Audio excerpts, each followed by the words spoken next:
আল্লাহ পাক রব্বুল আলামিনের দরবারে অসংখ্য অগণিত শুকরিয়া যে আল্লাহ পাক রব্বুল আলামিন আপনাকে আমাকে আমাদের সকলকে অত্যন্ত দয়াময় করে ভালোবেসে মহব্বতের সাথে দুনিয়ার সকল প্রকার প্রয়োজনীয় অপ্রয়োজনীয় কাজকাম থেকে অবসর হয়ে জুমার নামাজের উদ্দেশ্যে আল্লাহ পাক আমাদেরকে আগে ভাগে মসজিদে আসার বসার আমাকে কিছু আলোচনা করবার আপনাদের শুনবার মতো তৌফিক সুযোগ আল্লাহ পাক আমাদেরকে দান করেছেন। এই কারণে অন্তর থেকে শুকরিয়া দান করি আলহামদুলিল্লাহ। কোরআনে কারিমের একটা আয়াত তেলাওয়াত করেছি, নবীজির অসংখ্য হাদিস সমূহ থেকে একটা হাদিস তেলাওয়াত করেছি। কোরআনে কারিমের আয়াতের আলোকে এবং হাদিসের আলোকে কয়েকটা জরুরি কথা অতি অল্প সময়ের মধ্যে ইনশাআল্লাহ বলবো। আল্লাহ পাক যেন আমাকে কিছু এমন কথা বলবার তৌফিক দান করেন, সকলকে আমাদের সকলকে বুঝে আমল করার জন্য আল্লাহ পাক যেন কবুল করেন, সকলে বলি আমিন। আল্লাহ পাক রব্বুল আলামিন যে আয়াতখানা আমি তেলাওয়াত করেছি, আল্লাহ পাক বলতেছেন ইন তাজতানিবু কাবাইরা মা তুনহাউনা আনহু নুকাফির আনকুম সাইয়্যাতিকুম ওয়া নুদখিলুকুম মুদখালান কারীমা। আল্লাহ পাক বলতেছেন যদি তোমরা কবিরা গুনাহ থেকে বেঁচে থাকো, সকলে আওয়াজ করে বলেন কি গুনাহ? আর একটু জোরে বলেন কি গুনাহ? গুনাহ দুই প্রকার। কয় প্রকার? একটা হলো সগীরা গুনাহ আর একটা হলো কবিরা গুনাহ। সগীরা গুনাহ হলো ছোট ছোট গুনাহ, কবিরা গুনাহ হলো বড় গুনাহ। আল্লাহ পাক বলতেছেন তোমরা যদি কবিরা গুনাহ সমূহ থেকে বেঁচে থাকো, বিরত থাকো, ইন তাজতানিবু কাবাইরা মা তুনহাউনা আনহু, যে সমস্ত গুনাহ থেকে তোমাদেরকে বেঁচে থাকতে নিষেধ করা হয়েছে, এর থেকে তোমরা বেঁচে থাকো। যে সমস্ত গুনাহ করতে তোমাদেরকে নিষেধ করা হয়েছে সেগুলো হলো বড় গুনাহ, কবিরা গুনাহ। নুকাফির আনকুম সাইয়্যাতিকুম,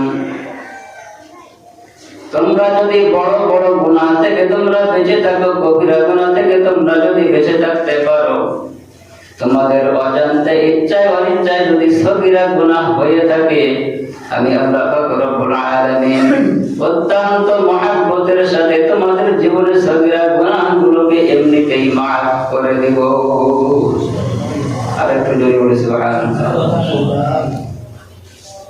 বড় গুনাহ থেকে যদি আমরা বাঁচতে পারি, আল্লাহ পাক নিজেই ওয়াদা করেছেন ছোট গুনাহ তোমাদেরকে আমি নিজে মাফ করে দেব। শুধু ছোট গুনাহগুলো মাফ করে দেব না, আল্লাহ পাক রব্বুল আলামিন এরপরে বলেন অনুদখিলুকুম মুদখালান কারীমা,